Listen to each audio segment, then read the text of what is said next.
En el alma está la parte que se da, que no se encuentra en la neurociencia, por ejemplo, que se origina en la mente, que es esa parte de la conciencia, donde el hombre puede saber que hay un Dios y creer en un Dios, aun cuando no lo ve. Y esa parte espiritual que se manifiesta en el alma es una parte que amerita un estudio de mucha profundidad. Porque la gente se queda solamente, como decía, en la parte psicológica, en la parte sociológica, pero no adentran en esa dimensión espiritual.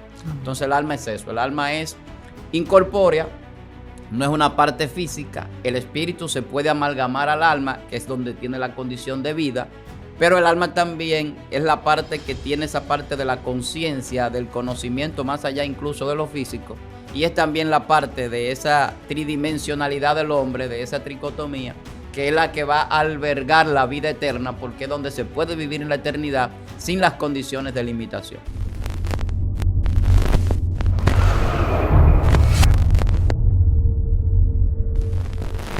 Dios te bendiga, Dios te guarde. Bienvenido una vez más a tu canal Excelencia Cristiana Televisión. Una vez más te habla tu amigo y tu hermano Roger Alcántara, y este es su segmento ¿Qué dice el pastor? De verdad que agradecemos a esas personas que están ahí conectados con todo lo que estamos haciendo en esta plataforma de Excelencia Cristiana Televisión y en este segmento de ¿Qué dice el pastor? De preguntas y respuestas. Queremos aprovechar para invitarte a que te suscribas a este canal. No olvides darle a la campanita, y cuando le dé a la campanita, darle a todas. Hay muchas personas que nos preguntan, nos dicen qué es lo que está pasando, que no nos llegan las notificaciones. Eso sucede porque tienes que actualizar la aplicación de YouTube en tu teléfono móvil, para que así cuando la actualices vas y le das a la campanita, le das a donde dice todas. Te llegarán todas las notificaciones de todo lo nuevo que estaremos subiendo acá en este canal. Hay hombres y mujeres de Dios que están pasando por aquí, por este canal, y de verdad que es una bendición saber que estamos siendo un puente para muchas personas y que estamos siendo de edificación para muchos con este contenido que estamos haciendo. Queremos invitarte también que nos envíe tus preguntas, inquietudes que usted tenga en un tema en específico. Nosotros con un gran equipo aquí estaremos analizando sus preguntas para luego responder acorde a la respuesta correcta, que pueda ayudar a salir a muchas personas de la confusión que puedan estar viviendo. Hoy no es la excepción, ya usted vio el título, vio la portada, sabe de qué se trata el tema y sabe quién está aquí con nosotros. Para nosotros es una honra que el pastor esté aquí una vez más con nosotros. Ya el pastor es de la casa, ya ustedes lo conocen, y de verdad que es un honor que esté aquí nuevamente en ¿Qué dice el pastor? Pastor, bienvenido. Gracias, Roger. Damos gracias a Dios primeramente y también agradecido de poder estar aquí en el día de hoy y compartir una palabra con tantas personas que nos ven en tantas partes del mundo. De verdad que nos sentimos contentos. Amén, pastor. A usted que está ahí, se acaba de conectar a este video, queremos recordarle que estaremos hablando sobre el alma. Yo sé que hay cosas que la gente quiere conocer, hay muchas inquietudes que la gente, muchas preguntas que la gente dice, yo estaba esperando un tema donde se desarrolle esto, porque yo necesito aprenderlo un poquito más. Yo escuché en un momento un documental, una película o un mensaje, una prédica, pero tú sentiste que se quedó algo inconcluso. Yo sé que hoy va a complementar eso que tú estabas esperando. Yo sé que sí, que en el nombre de Jesús será de mucha edificación lo que se estará hablando en el día de hoy. Pastor, para dar inicio, nos gustaría que usted nos dé una pequeña introducción para este tema, de su punto de entendimiento. ¿Qué es el alma, pastor? Mira, el alma es algo importante de analizar y de estudiar. Amén. Y quizás dentro de la tricotomía o esa tridimensionalidad del hombre, es lo que las personas menos atención a veces quizás le ponen, aunque muchos creen que saben lo que es el alma. Así es. Porque de manera bíblica podemos establecer que el hombre tiene una composición de cuerpo, espíritu y alma. Eso lo dice, por ejemplo, el apóstol Pablo en el libro de Tesalonicenses, pero se muestra en otros textos bíblicos de que el hombre tiene una composición que no es solamente carne, un ente físico, sino que hay una parte espiritual que conforma el ser del hombre. Entonces, cuando tú, por ejemplo, lees Génesis en el capítulo 2, que dice que Adán fue alma viviente cuando Dios sopló espíritu de vida en él, entonces ahí se nota que hay una composición, que mientras estaba simplemente la parte física no había vida. Cuando Dios sopla el espíritu, entonces el alma toma vida y el cuerpo también, porque es un ser compuesto. Entonces, El alma es la parte ensíntrica del ser. ¿Qué significa esto? Que la personalidad y la esencia de la persona está en el alma. Por eso es que desde el alma hay una dirección para todo el ser del cuerpo. Y hay una parte de la manifestación que se da en el futuro, en la transformación del cuerpo celestial, que no será ni en el cuerpo ni en el espíritu, sino en el alma. Y de ahí que yo hablo de que la gente a veces menciona el hombre almático, hablando de un hombre orgulloso. Sin embargo, el alma no solamente es un ente de orgullo o del yo o del ego, sino que el alma es el ser que tiene de manera individual lo que usted y yo somos en el diseño original del hombre que Dios creó en la eternidad. Que no es un hombre carne, que no es un hombre materia. Dios no creó al hombre para vivir en la carne, y eso es algo que la gente tiene que entender. Dios creó al hombre para vivir en una dimensión de luz, de la eternidad. Por lo tanto, el cuerpo diseñado original para hacer a imagen y semejanza de Dios es un cuerpo celestial. Entonces el alma es la que toma esta forma, el alma es la que tiene esa condición. Entonces el alma es eso, además de que en el alma está la parte consciente, la parte que nos permite creer y entender cosas, además de conocer cosas profundas.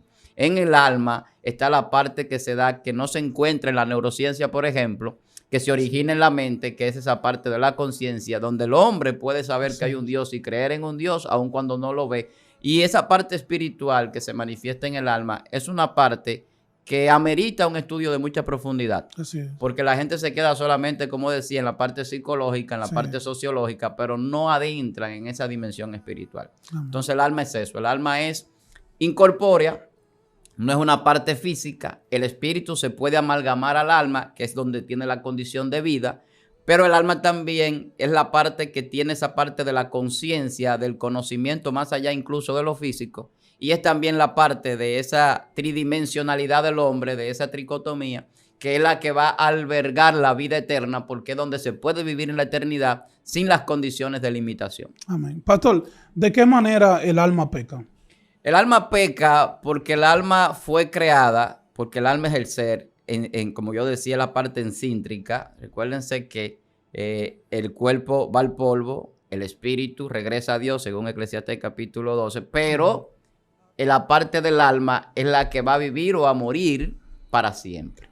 Entonces, el alma tiene esa condición de que el alma puede pecar porque es lo que tiene la esencia del ser, lo que dirige todo el ser.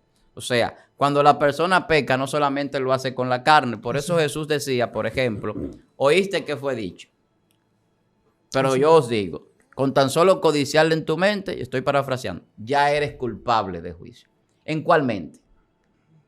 Si la mente todavía no le encuentra la neurociencia, la parte más avanzada de la ciencia, no encuentra dónde está la mente, dónde está esa parte donde se genera la conciencia. ¿De qué mente está hablando Jesús? Porque la gente cree que los pensamientos, las ideas y esa capacidad espiritual de conocer o entender cosas se da aquí dentro de esta caja que tenemos el cerebro, la masa encefálica, y no es allí. O sea, hay una parte que está en el alma, que es intangible, que es incorpórea y que no es material. Entonces el alma peca porque el alma concibe pensamientos, el alma concibe ideas y el alma tiene capacidad de dirigir todo el ser, porque es la parte superior de la tricotomía del ser humano. Por eso es la que permanece. Bueno, la parte espiritual no podemos decir que es inferior, porque es la parte que Dios deposita, que es parte de él. Ahora, estoy hablando en el ser del hombre, en lo que al hombre se refiere. Entonces el alma peca por eso, porque el alma tiene la capacidad de obedecer y de hacer las cosas conforme al diseño para el cual Dios lo creó o no hacerlo. Entonces, cuando se rompe el diseño, entra una deformación y eso es lo que el pecado hace. El error lo que lleva es a la imperfección y eso es lo que pasa con el ser. Cuando se imperfecciona es cuando el pecado se aloja en el alma. Entonces, para ser perfeccionado necesita una recomposición y ahí es donde el Espíritu Santo juega un papel importante. Amén. Pastor, ¿cuál sería la conexión del alma con las dimensiones espirituales? La conexión del alma con las dimensiones espirituales, lo que pasa es que el alma es una parte, como está amalgamada al espíritu, es la parte que interactúa en lo espiritual. Así es. O sea, la parte de la carne, la parte física, simplemente es como nosotros decimos en un lenguaje, vamos a decir coloquial, un cajón. Es donde está el alma y el espíritu y se mueve en él. O sea, la parte física, para entenderlo de una manera más fácil, Amén. se mueve en una tridimensionalidad física. Largo, ancho, altura, profundidad. En estas dimensiones. Nosotros podemos en la carne, en lo físico, experimentar cosas materiales. Sí. Pero las cosas materiales no son las espirituales. Son una manifestación y un reflejo y un efecto de lo que sucede en lo espiritual. Sí. Entonces el alma sí puede tener esa interacción. En el alma sí se puede interactuar espiritualmente. Porque cuando nosotros recibimos las revelaciones espirituales, cuando nosotros tenemos experiencias multidimensionales, como en la Biblia hay registrada de hombres que incluso pudieron en algún momento salir de su cuerpo y ir a lugares diferentes en otras dimensiones, eso se da en una esfera donde el alma interactúa. O sea, la gente dice, el espíritu salió de mi cuerpo. Pero realmente lo que puede salir es el alma, pero sale amalgamada al espíritu. Porque la vida permanece en el alma. El cuerpo puede estar ahí sin el alma y sin el espíritu. Y el espíritu y el alma regresar y volver a vivir. Wow. Y eso lo muestra Jesús en los milagros que hacía. El cuerpo de la hija de Jairo estaba ahí. Sí. Incluso el cuerpo de Lázaro descompuesto. Así es. Pero cuando Jesús habla para que ese cuerpo resucite, ¿qué es lo que regresa? Es el alma y el espíritu que da vida. Así es. El espíritu le da vida, pero el alma es lo que permite que esa persona tenga la conciencia de quién es. Wow. Y cuando Dios le llame Lázaro, sabe que es Lázaro, él. Así es. O sea, tiene una identidad, el alma. Y esa identidad es espiritual. O sea, en el mundo espiritual, las personas no son conocidas por su aspecto físico. En el mundo espiritual se conoce el ser por lo que el alma de esa persona contiene. Por eso es que hay almas que no contienen las cosas que tienen que contener y por lo tanto por eso no son reconocidos espiritualmente desde el punto de vista positivo. Dios mío. Pastor, esto está impresionante. Pero la gente que está ahí conectado, yo creo que esto merece que usted lo comparta, porque hay muchas personas, pastor, que dicen, no, sigan con el tema, no interrumpan. Pero hay que interrumpirlo un poco, porque también nosotros tenemos que coger el espacio para invitarlo a ustedes que compartan este video. No se quede solo con este manjar. Yo sé que está bueno, está buenísimo, pero tómate un minuto solamente. Invita a tus amigos a que se conecten a ver esta transmisión. Yo sé que esto acaba de comenzar y se seguirá poniendo mejor. Así que contamos contigo para que compartas este video. Pastor, seguimos aquí con la pregunta. Y la siguiente pregunta es, ¿el alma muere o es eterno? Mira qué pregunta ni más interesante tú haces ahora, porque es algo que yo me he propuesto. Fijar conceptos en la mente de las personas. La gente tiene conceptos preconcebidos y prejuicios y a veces también enseñanzas sin indagar en las profundidades de las escrituras a nivel espiritual, simplemente porque los recibí. Yo recibí una enseñanza de mis antepasados, los principales líderes de la iglesia, o fundadores, teólogos de la iglesia, y de ahí en adelante la iglesia abraza esos conceptos y abraza esas enseñanzas, y por eso mucha gente se ha dado la tarea de decirle que el alma no muere, de que el alma es eterna, y eso no tiene ningún tipo de fundamento bíblico. Yo lo voy a comprobar ahora. Tú me preguntabas hace un rato que si el alma pecaba. ¿Qué dice Ezequiel capítulo 18, verso 20? Que el alma peca. Dice, el alma que pecare, esa morirá. En la parte A del versículo, usted lo puede leer. No voy a leer más porque no es necesario. 18 de Ezequiel, verso 20. Entonces, si la Biblia dice que el alma muere, ¿cómo yo, un mortal, voy a decir que el alma no muere? Ay, Dios mío. Entonces, ¿de dónde saca la gente eso? Tú lees Mateo capítulo 10 y en el capítulo 10 dice el Señor, no teman solamente al que mata el cuerpo, sino también al que puede matar el alma y destruirla. El que puede destruir el alma, así que lo dice textualmente, que puede destruir el alma y enviar el cuerpo al infierno. Entonces, tenemos que entender lo que la Biblia dice, pero tú te vas a Apocalipsis y Apocalipsis te habla de una segunda muerte. Yo te decía hace un rato que somos seres tricótomos, tripartitos, o que nos movemos en una esfera tridimensional de cuerpo, alma y espíritu. Entonces, ¿por qué nada más hay dos muertes? Deberían haber tres muertes entonces. Pero el espíritu no muere. Eso es otra falsa enseñanza que la gente tiene, que el espíritu muere. El espíritu no muere y en ningún texto bíblico usted va a encontrar muerte espiritual. Ahora, el alma se entiende que es como espíritu porque es incorpóreo, es muy semejante a la parte espiritual. Pero el alma es un ser, es la representación de la identidad del ser. Entonces, ¿el alma muere? Claro que sí. ¿Qué es lo único que es inmortal? Según la Biblia, 1 de Timoteo capítulo 6, verso 16, Dios. Dice, el único, dice el texto, que tiene inmortalidad y habita en luz inaccesible. ¿Quién? Jehová Dios. Entonces, aquí viene una pregunta de lógica o una respuesta lógica. Si Dios es el único que la Biblia establece que tiene inmortalidad, o sea, que no puede morir de ninguna forma. Él no muere porque no tiene un principio de ser.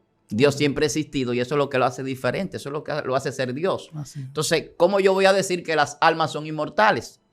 Si yo digo que un alma es eterna y que no muere, en el sentido que la gente lo expresa, estoy diciendo que es inmortal. Ahora, ¿qué dice la Biblia?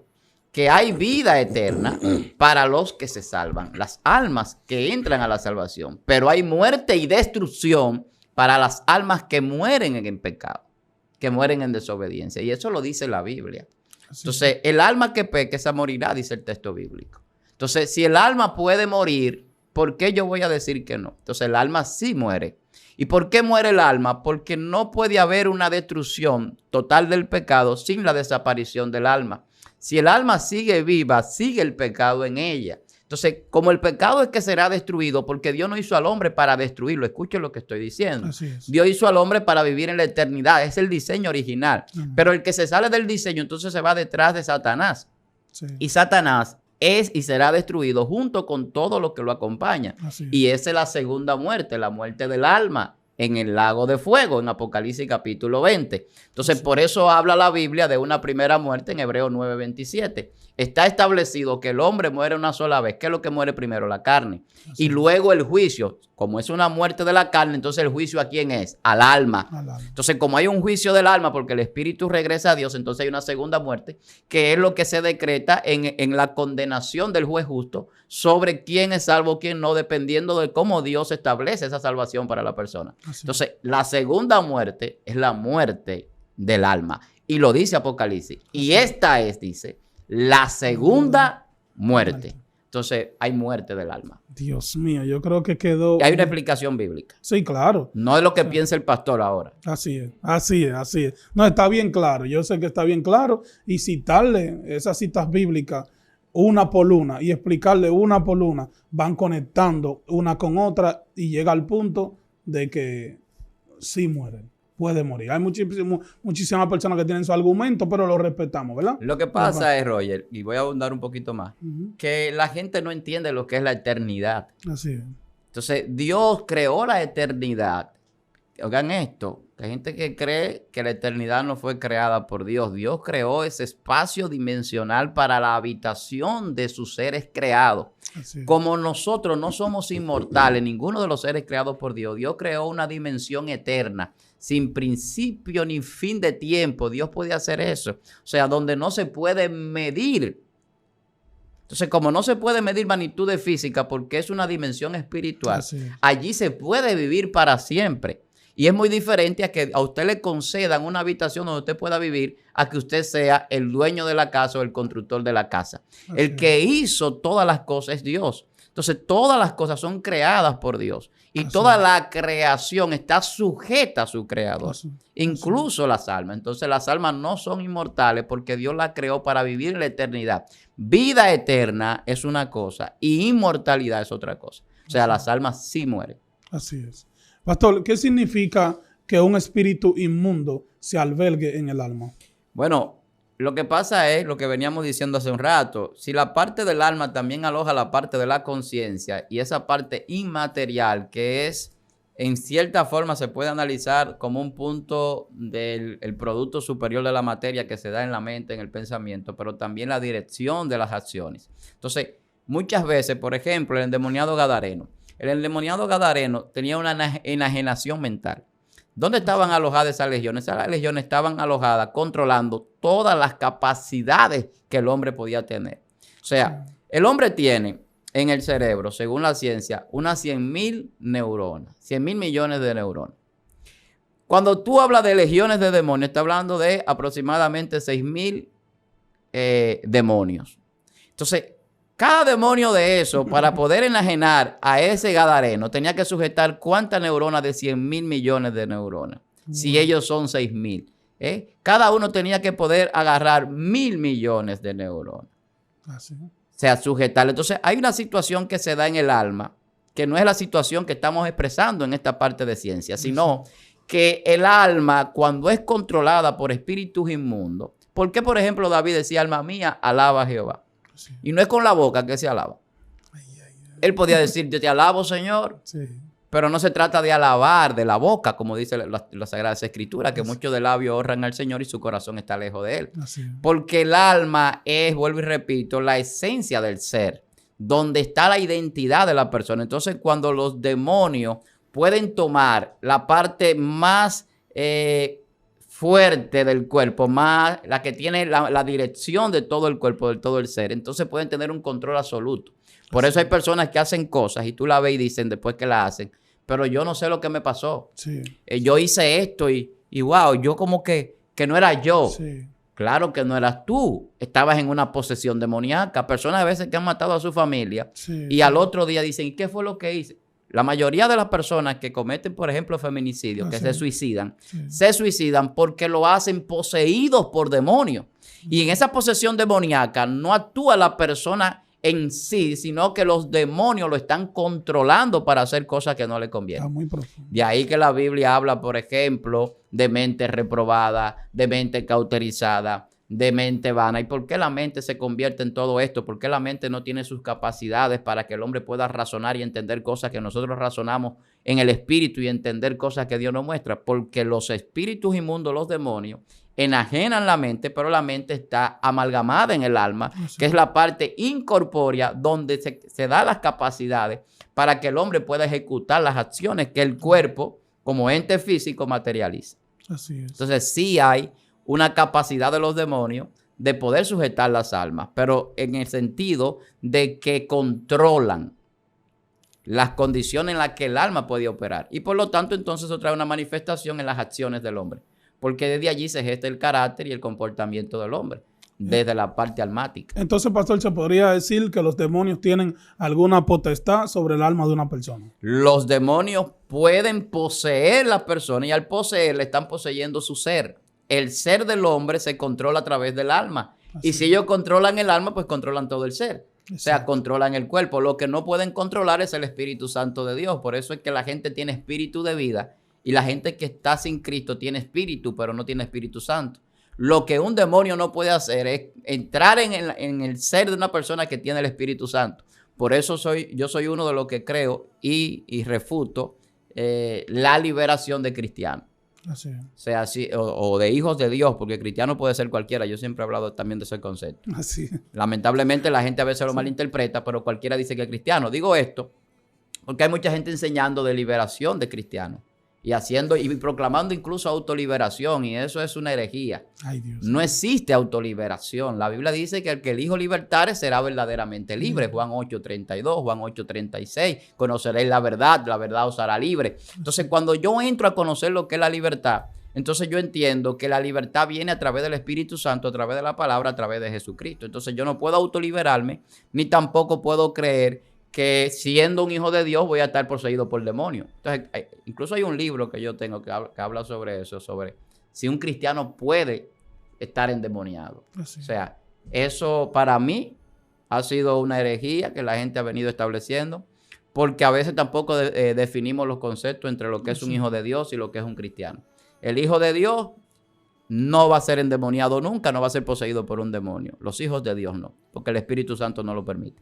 Ahora, el cristiano que tiene espíritu de vida y que a veces cree que está haciendo las cosas para Dios, estando mal con Dios muchas veces, el Espíritu Santo se aleja. Y si el Espíritu Santo se aleja, entonces un demonio puede venir, no solo él, pueden venir varios demonios. Así es. ¿Qué es lo que la Biblia dice? Vienen 7 más fuertes que el que tenía. Pastor, disculpe, usted dijo que un libro que usted escribió, ¿verdad? No, ese es un libro que yo tengo, no que lo escribí. Que habla sobre eso. Habla sobre si un cristiano, habla de las luchas espirituales y habla si un cristiano... Pero usted tiene libros ya, ¿verdad? Sí, claro. ¿Y dónde podemos encontrar los libros? Bueno, los libros que ya yo escribí están en las diferentes librerías aquí en República Dominicana, en Librería Cuesta. ¿Y en línea? ¿Cómo? ¿En línea no lo pueden conseguir? Sí, está en Hotmail y está también en Amazon, de manera electrónica. Mucha gente ya lo ha adquirido en muchísimas partes. Incluso, para los que lo vayan adquiriendo ahora, en enero tenemos una interacción, es como un club de lectura que algunos seguidores están creando. Ya luego yo les voy a dar la información porque es una persona encargada para eso. Están creando un club de lectura que ellos compraron el libro y quieren que hagamos como un coloquio, una tertulia donde podamos hablar de los temas del libro y yo pueda interactuar con ellos. Lo vamos a hacer a través de Zoom. Estamos trabajando eso y será de gran bendición. Bueno, esa es una bendición. Así que usted que no lo ha comprado o que no ha pedido su libro, tiene la oportunidad de hacerlo ahora.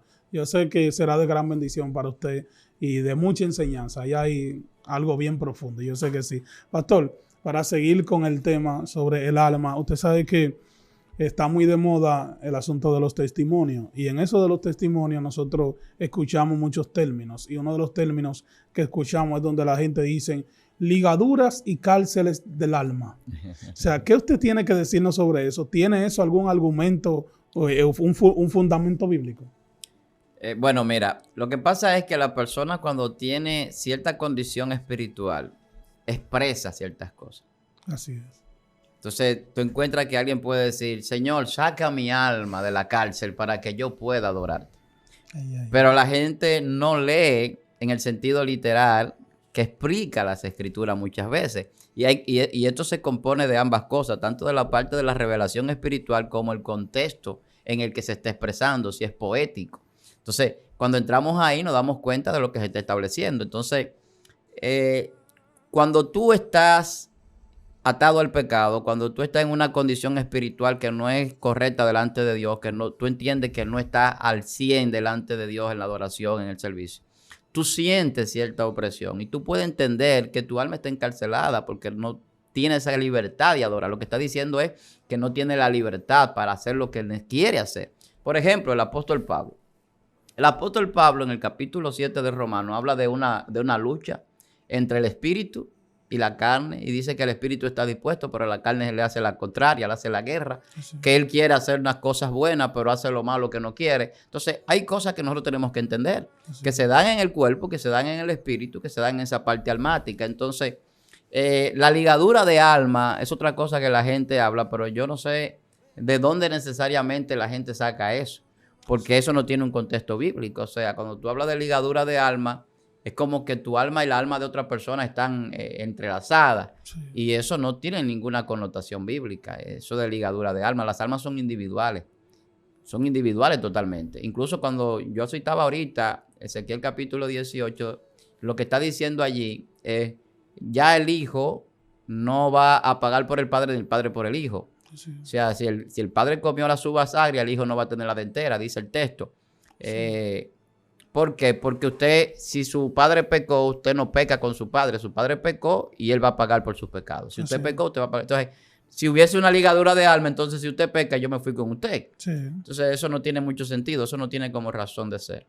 Para mí, eso no tiene ningún asidero bíblico. La parte de que el alma pueda estar encarcelada, eso tiene que ver con la opresión espiritual y también con la carga que podamos tener de las tinieblas. Vuelvo y repito, hay personas a veces que no están al 100 con Dios, que no están bien con Dios y pueden estar poseídos por espíritu y tener cosas incontrolables. Todos tenemos debilidades. La Biblia dice que si decimos que no pecamos, hacemos a Dios mentiroso. Entonces, el pastor, el ministro, el quien sea que le diga a usted que no peca, se está poniendo en el lugar de Dios y entonces ya está entrando en una falacia. Todos pecamos, ahora no estamos llamados a pecar. Entonces, en esa condición de que podemos pecar y tener situaciones de debilidades, incluso muchos que están sirviéndole a Dios pueden llegar a caer y en esa condición tener una situación donde necesiten volver a restaurarse. Y entonces en esa condición tú puedes clamar que tú tienes un alma encarcelada por la situación que te embarga. Entonces eso depende de la situación y del caso en la que la persona se encuentre para expresar eso. Pero almas encarceladas de manera que tú como ser humano no pueda en algún momento pues adorar o servirle a Dios. No, que no te permita eso, no. Ahora, lo que tiene que ver es una condición de qué yo quiero hacer. porque en la parte, mientras nosotros estamos aquí en la tierra, en esta manifestación física, el alma lo que puede estar sujeta o al espíritu o a la carne. Entonces, cuando le da rienda a la carne, tenemos obras de la carne. Cuando está sujeta al espíritu, entonces tenemos frutos espirituales. Y eso se da en el alma. Amén. Pastor, usted sabe que hay muchas personas que dicen, no, porque cuando usted se liga con otra persona, ya las almas se juntan, ya usted está conectado con esa persona para siempre. Ahora, yo sé que la persona, cada quien tiene su argumento de cómo entiende las cosas. Nosotros estamos acá para aportar, ¿verdad? Y aportar un concepto el cual pueda ayudar a muchas personas a salir de confusión. Pastor, yo sé que muchas personas se hacen esta pregunta. ¿Qué ligadura tiene el alma con los sentimientos? Bueno, mira, si hubiese ligadura de alma, nosotros estuviéramos unidos con nuestras esposas, con nuestros hijos en el reino de los cielos. Sin embargo, en Mateo capítulo 22, Jesús que dice, cuando le hacen la pregunta sobre la ley del levirato, que era cuando moría una persona sin darle descendencia, sin tener hijos con su esposa, el hermano que le seguía tenía que casarse con ella para darle descendencia. Y le ponen el ejemplo de 7 hermanos que murieron y que en el reino, en la salvación o en el reino de los cielos, ¿de quién sería ella mujer? Le hacen la pregunta a Jesús, una pregunta tentadora. Jesús, ¿qué le dice? Ustedes erráis e ignorar el poder de Dios y de las Escrituras. Porque en el reino de los cielos ni nos casaremos ni nos daremos en casamiento, sino que, aquí viene lo importante, que seremos como ángeles de Dios en el cielo. Entonces, si yo voy a ser como un ángel y no tengo ligadura con nadie, porque si yo no me voy a casar en el reino, ni voy a tener esposa, entonces tampoco voy a llevármela de aquí, atada al alma, porque no tiene sentido. Así es. Entonces, no hay una ligadura de alma porque Dios hizo al hombre, vuelvo y repito, a su imagen y semejanza, y eso significa que el hombre tiene un ser individual de los miles y miles y miles de millones de seres que existen y que han sido creados. O sea, en la Tierra hay más de 8,000 millones de habitantes hasta este momento. Wow. De esos más de 8,000 millones de habitantes, no hay ni uno solo que sea igual a mí. Así es. Yo le doy todo lo que tengo, todo lo que pueda tener a la persona que consiga a alguien que sea total y absolutamente igual a mí. No lo hay. No. Entonces, Dios nos hizo de manera individual y diferente. Hay cosas que hoy hablan de muchísimas cosas. En la ciencia se habla de un doble cuántico. Sí. Pero ya esas son cosas que van hasta el nivel de la especulación científica. Sí. Entonces, cuando a ti te hablan de alma gemela, te hablan de ligadura de alma, la gente tiene que causar a veces como un revuelo en sus enseñanzas para atraer a la gente. Sí. Y realmente no tiene un contexto bíblico. ¿Dónde en la Biblia tú encuentras almas gemelas? Eso no está en la Biblia. Ay, Dios mío. ¿Dónde en la Biblia tú encuentras ligaduras de alma? Que está de moda el alma gemela. Pero que eso no es bíblico. Entonces, sí. Si no es bíblico, ¿cómo yo puedo sustentar eso? Pues yo te puedo decir a ti el alma muere, pero como yo lo sustento, te doy los textos. No, su sustento es por su conveniencia. ¿Entiendes? Entonces, si tú me dices a mí que hay alma gemela, entonces susténtamelo bíblicamente. Me va a decir que David y este muchacho, Jonatán, estaban ligados de alma. Me va a decir eso. O va a sacar la especulación que sacan otros hablando hasta de homosexualidad. Sí, hubo uno que dijo que eran homosexuales. Que hay mucha gente que lo ha dicho. Sí, sí. Lo último que yo escuché en estos días fue alguien hablando del centurión y el siervo del centurión diciendo que eran homosexuales. Ay, y que cuando la persona va a pedirle el milagro a Jesús era porque era su pareja. Pero el texto bíblico no lo dice, puede ser, pero el texto no lo dice. Entonces, cuando yo digo algo que el texto no lo dice, sin un fundamento bíblico, caigo en especulación. Ahora, cuando yo digo algo que el texto no lo dice de manera literal. Puede ser si el texto lo dice, pero como el texto no lo dice. Pero cuando yo te digo algo que no lo dice el texto de manera literal, con una revelación espiritual, tú vas a encontrar en algún lugar de la Biblia la corroboración de eso. Esa es la diferencia. La diferencia de una revelación de un texto bíblico, de un misterio bíblico, es que el que se inventa algo no se encuentra la corroboración en ninguna parte de la Biblia. El que tiene la revelación, aunque el texto no lo exprese tan claramente, cuando tú lees en una exégesis profunda de todo el contexto bíblico, entonces tú encuentras esa verdad, que es una verdad general. Entonces, hay cosas que son verdades generales que están en la Biblia. Hay revelación especial en la Biblia y hay una revelación general. Pero también hay un rema. Entonces hay que entender eso. Entonces la gente a veces quiere inventarse cosas sin tener el rema, sin tener revelación especial y ni siquiera a veces tienen la revelación del conocimiento natural de la Biblia. Lamentablemente, y eso es lo que hace confundir a muchas personas. Hay muchas personas confundidas. Sí, bastantes personas confundidas. Un ejemplo, pastor, este tema que estamos hablando es bien profundo. Y este tema nos conectó a una pregunta que en realidad yo mismo no quería llegar ahí ahora, en tan poco tiempo haciendo este programa de qué dice el pastor.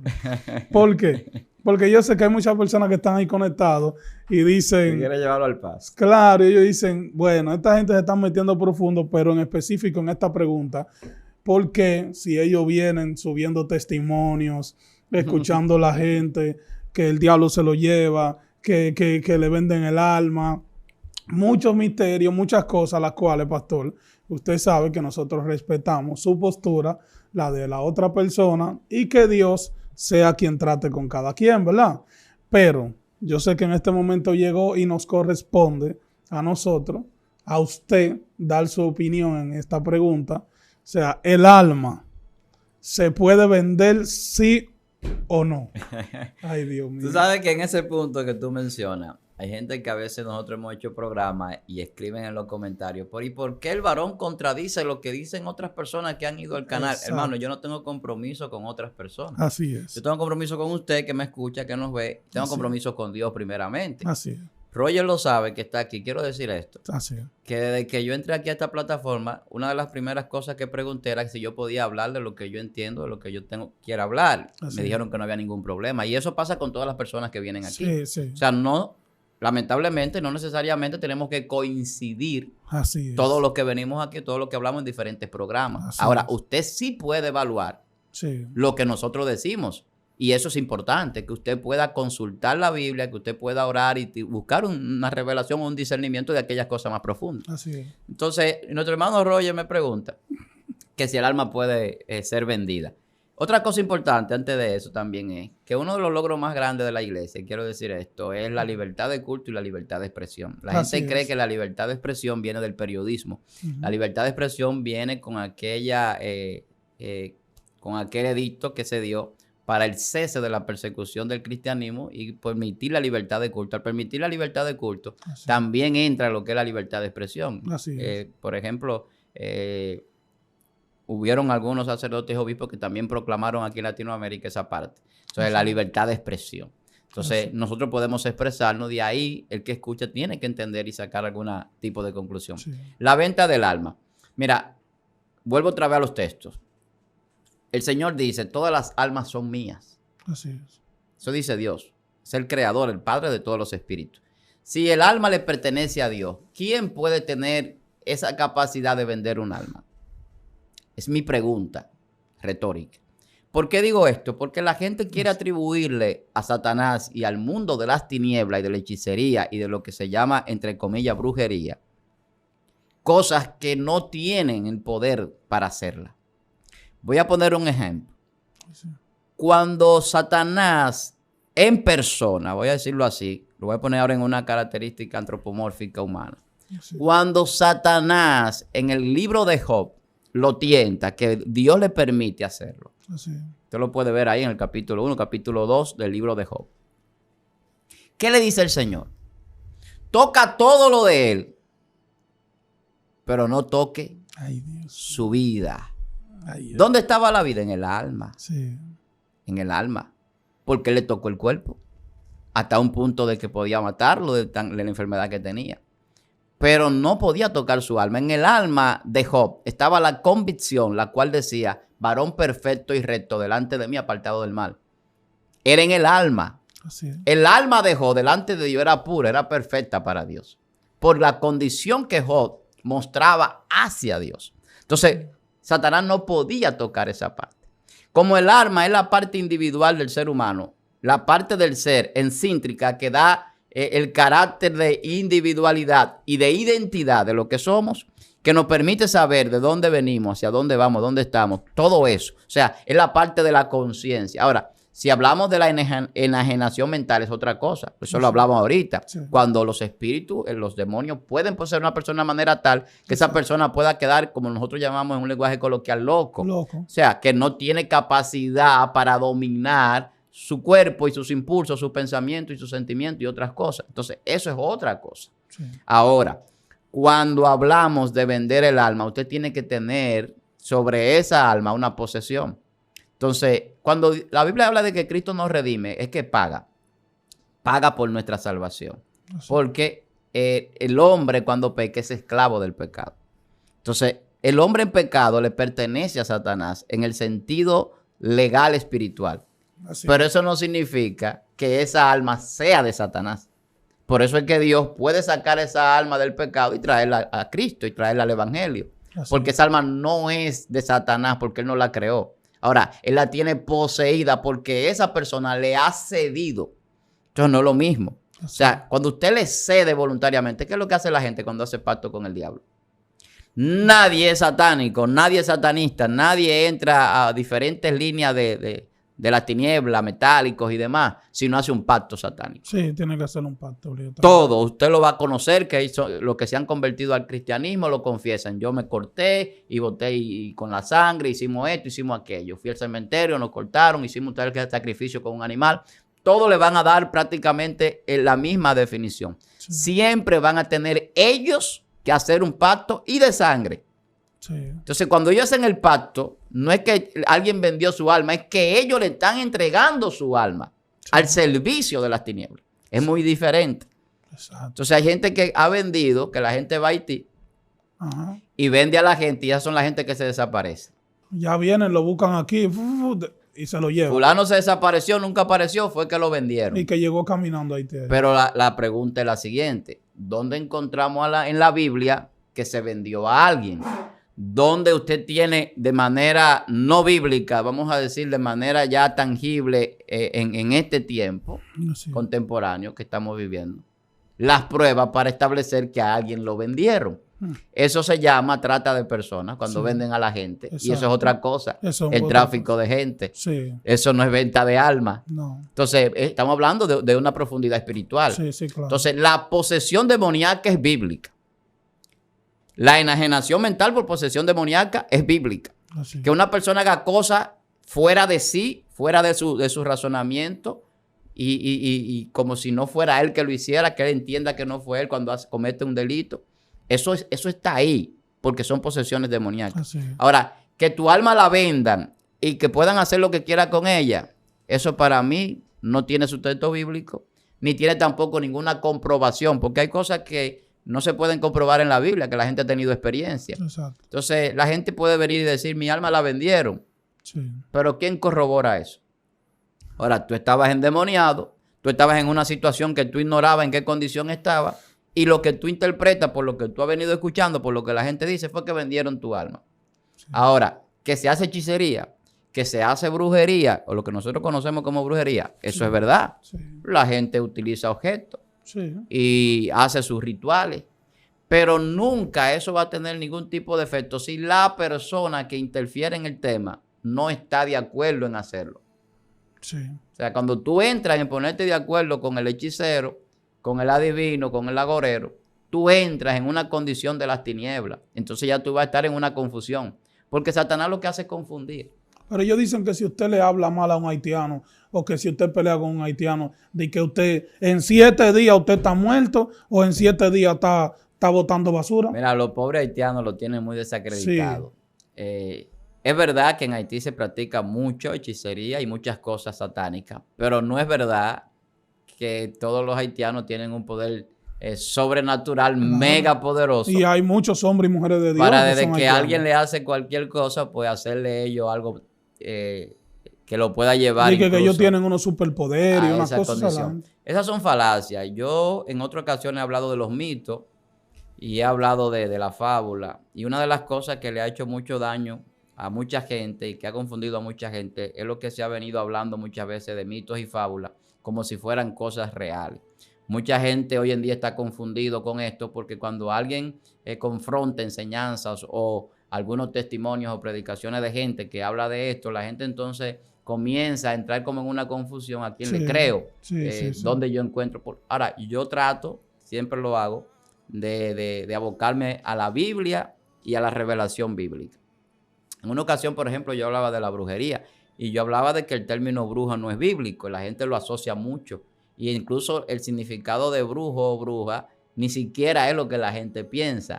Habla de empoderamiento, habla de mujer empoderada, de mujer que hace ciertas cosas. O sea, el significado de bruja, de donde se puede conseguir esta palabra. Entonces, cuando tú entiendes eso y tú te das cuenta que la Biblia te habla de hechicero, te habla de agorero, te habla de adivino, entonces tú entiendes qué es lo que Dios te está enseñando. Exacto. Hay mucha manipulación, hay muchas cosas falsamente enseñadas, erróneamente enseñadas, algunas por ignorancia, algunas por voluntad propia, por beneficio y por otras cosas. Entonces, entre todas esas cosas, la venta del alma del ser humano está ahí.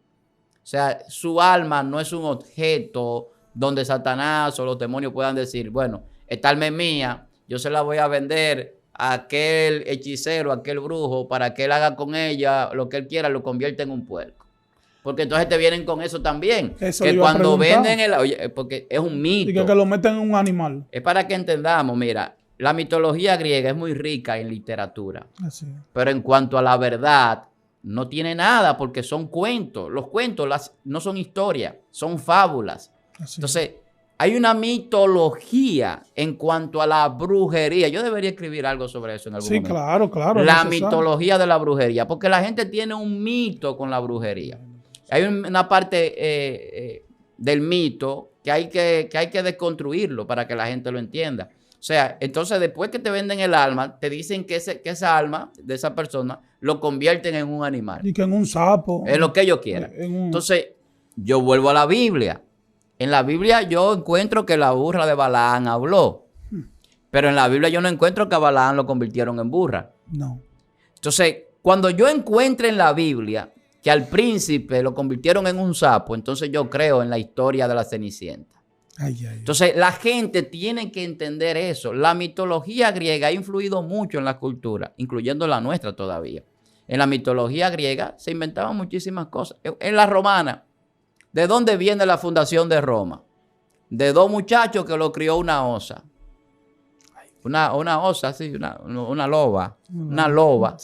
Entonces, cuando tú entras a entender eso, Rómulo y Remo. Entonces, cuando tú entras a entender ese tipo de mitología, tú dices, ¿por qué en qué cabeza cabe esto? Ay, Dios. Eso es mitología. Sí. Eso no es algo que sea veraz ni se pueda verificar. Ahora, ¿qué yo puedo verificar y entender que verá? Que la Biblia me dice a mí que Jesucristo podía hacer cosas poderosas que desafiaban incluso leyes físicas y naturales. Eso está en la Biblia.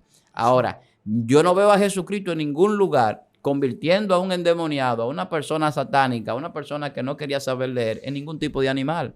Entonces, ni tampoco a sus contrarios. Y en la parte bíblica tú no encuentras nada de eso. Entonces, ¿dónde queda eso? Ni en ningún castigo, ni en ningún castigo. No, eso queda en... Por ejemplo, Jesús, cuando el endemoniado gadareno saca la legión de demonios, ¿a dónde lo arroja? A los cerdos. A los cerdos. Pero no fue el alma del endemoniado gadareno que la arrojó. No. Porque los espíritus inmundos, los demonios, necesitan un cuerpo en que habitar. Por ejemplo, los inmundos son los que no tienen un cuerpo. Entonces, necesitan dónde alojarse. Pero lo están haciendo sin legalidad. Así es. Porque el demonio no tiene legalidad para habitar un cuerpo. Lo hace en contra de lo que Dios estableció. Entonces, cuando Jesús lo saca de allí, ellos dicen, no lo envía al abismo. Sí. Porque en el abismo ellos no tienen dónde operar. Es como estar en un espacio vacío donde tú estás simplemente flotando, para poner un ejemplo que la gente lo puede entender. Claro. Entonces el abismo es algo así. Como que tú siempre estás ahí cayendo, estás ahí, pero no tienes ningún tipo de cuerpo, ningún tipo de función. Pero cuando ellos poseen un cuerpo, ellos se satisfacen en lo malo que hace ese cuerpo porque son seres de tinieblas. Entonces cuando van a los cerdos no aguantaron la posesión demoníaca. Los cerdos cayeron por el despeñadero y se ahogaron. Y por eso había un problema. Porque los dueños de los hatos de los cerdos estaban incómodos. No querían que Jesús fuera para allá.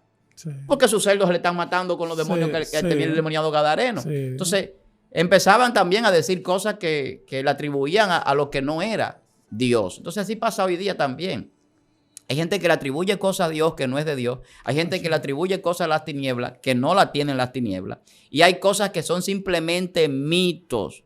La venta de las almas es un mito para mí, hasta ahora. Ahora, cuando usted lo compruebe, los que creen en eso, tenga una comprobación, entonces yo puedo cambiar de opinión. Pero para mí es un mito. Así es. Pastor, entonces, ¿los animales tienen alma? No, los animales no tienen alma, los animales tienen vida. Ay, ay, ay. Es muy diferente. Porque es que el alma, vuelvo y repito, es algo exclusivo del hombre. Acuérdate que vuelvo y repito que el hombre fue hecho a imagen y semejanza de Dios y el alma define la parte de la esencia del ser del hombre. La Biblia habla de que Dios, que a los salvados se le va a entregar una piedrecita blanca con un nombre que nadie conoce. Dice la Biblia ya en aquel tiempo de la transformación en Apocalipsis. Entonces, hay una identidad que el hombre tiene que el mismo hombre desconoce. Por eso es que cuando usted viene al camino, usted empieza a ser consciente y eso se da en el alma. El animal no tiene conciencia. El animal no conoce lo que es la moralidad, que es el tema de discusión para muchos ateos, que los ateos quieren confrontar las creencias espirituales, las creencias religiosas, lo que creemos en Dios, pero no pueden explicar por qué el hombre es un ente moral, por qué el hombre puede distinguir entre lo bueno y lo malo, por qué el hombre tiene leyes que rigen la sociedad para que el hombre no haga cosas que van en contra de la moral y en contra de las cosas correctas. Sí. Entonces, esa parte entra en la característica del alma porque viene de Dios. Entonces, Dios es un ser santo, Dios es un ser puro, un ser justo, y la moralidad es parte de la justicia, es parte de la santidad. Los seres que somos morales éticamente y que podemos manejar y conocer el bien y el mal y hacer el bien y no escoger el mal, eso es una elección. Entonces los animales no pueden hacer eso, los animales no pueden pensar, los animales como piensa el hombre, los animales no tienen ese razonamiento, los animales no tienen la capacidad de comunicación, todo eso lo genera el alma. Entonces el alma genera una serie de condiciones que nos hace a nosotros seres superiores de toda la creación y eso está en el Génesis. Sí. Todo Dios lo creó para que el hombre estuviera dominándolo todo, incluyendo los animales. Entonces, por más inteligente que usted pueda ver un animal, que lo hay, sí, no es que tenga alma, es que tiene condiciones que puede desarrollar y pueden parecer incluso hasta parecidas a las humanas. Sí. Por eso usted ve la gente hablando, por ejemplo, de los monos y de algunos tipos de estos animales, por cosas que hacen. Y la gente dice que hay muchos que son más inteligentes que los... Por cosas que hacen, pero puede ser que un ser humano tenga deficiencia. Eso se da de manera genética y tiene explicación de manera científica porque una persona tiene una degeneración en cuanto a sus capacidades cognitivas y sus capacidades cerebrales. Eso sucede. Ahora, eso no significa que esa persona no tenga alma. Lo que sí es que a veces puede ser una bendición que una persona tenga ciertos problemas, aunque no lo parezca. Porque es muy posible que la misericordia de Dios a esa persona pase sin muchos problemas a la salvación. Wow, es un tema muy profundo, pastor. Mire, usted tocó unos puntos que yo estoy aquí apuntando en la mente para ahorita decir, pastor, tenemos que hablar de tal y tal cosa que usted tocó. Yo sé que la gente que está ahí está como se dice, con la tapa del cerebro que se le fue. Eso apenas comenzando este tema. Pastor, yo creo que tenemos que hacer un video, en especial para los mitos, porque eso es algo que hay mucha gente confundida con esto del asunto de los mitos y se puede elaborar un tema sobre eso más adelante, pero ya nosotros estamos aquí en la parte final. Yo sé que la gente no quiere que se termine, pero es necesario que nosotros podamos someternos con el tiempo. Entonces, pastor, yo sé que la gente, por más que uno le diga que es necesario terminar el video, tenemos que decirle que hay una segunda parte. Hay una segunda parte de este video, es necesario todavía, hay muchas preguntas que yo sé que usted quiere conocer, usted quiere saber la profundidad de una buena respuesta y yo sé que el video que viene después de este será una bendición. Así que te invitamos a que estés conectado con todo lo que nosotros estamos haciendo acá en el canal. Tienes que darle, cuando termine este video, inmediatamente te va a salir el link donde usted se va a ir directamente al próximo video. Y nosotros esperamos que usted le dé a notificación. Cuando le dé a notificación, le estarán enviando cuando salga la próxima parte de este video. Muchísimas gracias por estar ahí con nosotros. Dedicar tu tiempo hasta la parte final de este video, esperando que pueda ser de gran bendición, de mucha edificación este contenido. Pastor, ¿dónde la gente puede conseguirlo? Bueno, damos gracias a Dios y a las personas que han estado ahí escuchando este tema. Pueden interactuar con nosotros en Instagram como Víctor Armani. Pueden seguirnos en Facebook como Pastor Víctor Almanzar y en YouTube también Pastor Víctor Almanzar. Amén. Bueno, es una bendición tenerlo ahí con nosotros. Queremos invitarlo a que se suscriba. Si es primera vez que ves este contenido, tienes que suscribirte, darle a la campanita para que te lleguen todas las notificaciones de todo lo que nosotros estamos haciendo aquí en Excelencia Cristiana Televisión. Esto es ¿Qué dice el pastor? Preguntas y respuestas, así que tienes la oportunidad de enviar tus preguntas para nosotros, tratar de llevar esa respuesta que tú tanto estás esperando. Así que muchísimas bendiciones. Estuvo contigo tu hermano y tu amigo Roger Alcántara y nos vemos en una próxima entrega de ¿Qué dice el pastor?